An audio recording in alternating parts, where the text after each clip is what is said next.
Something that's so crazy to me that I just learned. I learned this like 2 months ago in my sociology class. Yeah, that's just learned 2 months. That's nothing. Is that people who speak English are more likely to do things like procrastinate just because the idea of the future exists. So, like, let's start off basic: past, present, future, right? The past is what happened, the present is right now, right this second, and the future is like what's going to happen. There's a language, I don't know what it is, so I'm not going to say it because I don't know which one it is, but we learn about a language that the idea of the future doesn't exist. And because of that, like statistically, the people who speak that language are more productive because they don't see the future as something that's coming, something that's out of their control, anything like that. That's in the English language and other languages too, but that's in the English language, right? So people statistically are more likely to procrastinate or to say, let's say you're eating really unhealthy, right? And you speak English, you'll say something like, "Oh, eventually I'll fix my diet," or "Eventually I'll eat better. Eventually I'll do this for myself. Eventually this and that, or in the future I'm going to help myself."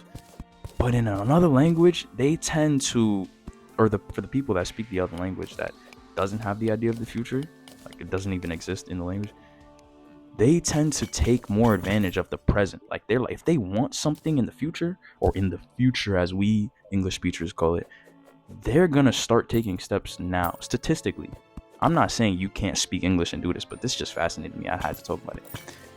Statistically, they take advantage of the now when they have a goal. Like, so if they want to, I don't know, be a better artist, I'm only going to talk about like the statistics, right? Statistically, somebody who speaks English, which is a future language, so it has a future in it, might say, "Oh, I don't know how to draw. I want to learn how to draw, but it's too much work. I'll do it later, or I'll do it another time. I'll start next year." Oh, new year, new me. That's a perfect example.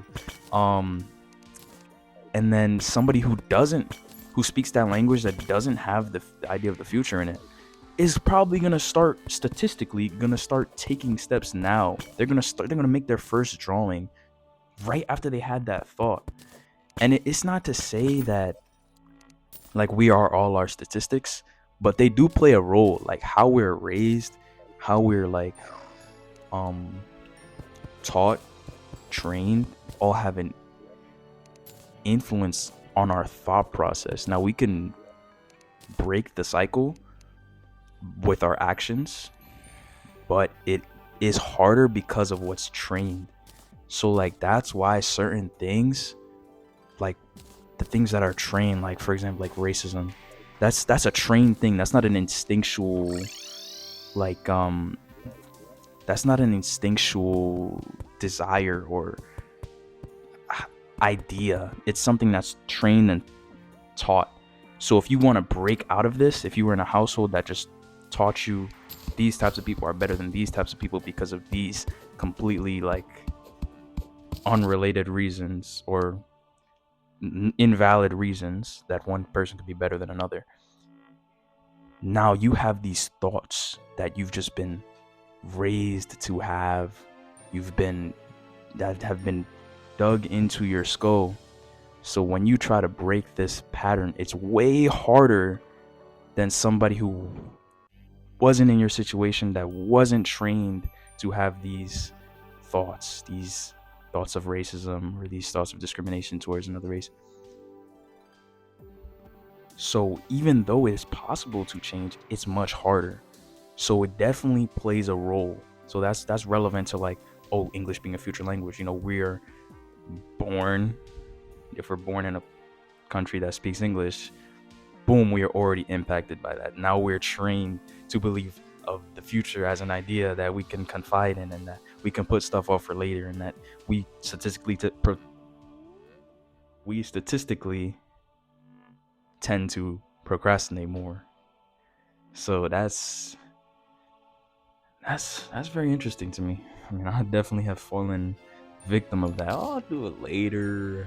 I'll do it even like the longer terms. Like I'll do it next month, or starting by the new year, I'm gonna start going to the gym. Something like that. Like I've fallen a victim to that. That is crazy. I couldn't even imagine speaking a language where that didn't exist. But like I said earlier, it is possible to do it. It's just harder. Like it's just there. Like we aren't asked to be born, and on top of that, we aren't asked to be born with the certain conditions that we're born in, with the certain environments, with the certain families and what they teach us and all these things. And we have no option as like little kids but to just absorb it. That's just in our nature, to just be a sponge to what's around us. So it's not anybody's fault for becoming their environment, but at a certain age, I think it is possible to like go beyond what you've been taught. And that's how you see people who have changed beyond their environment. So it's possible. I feel like it's possible, but it does make it difficult if somebody was raised to believe one thing, to not be that one thing for the rest of life, versus somebody who wasn't raised to believe that same one thing and just not being that same one thing. That's all I had to share for y'all. Peace out. Y'all have a good one.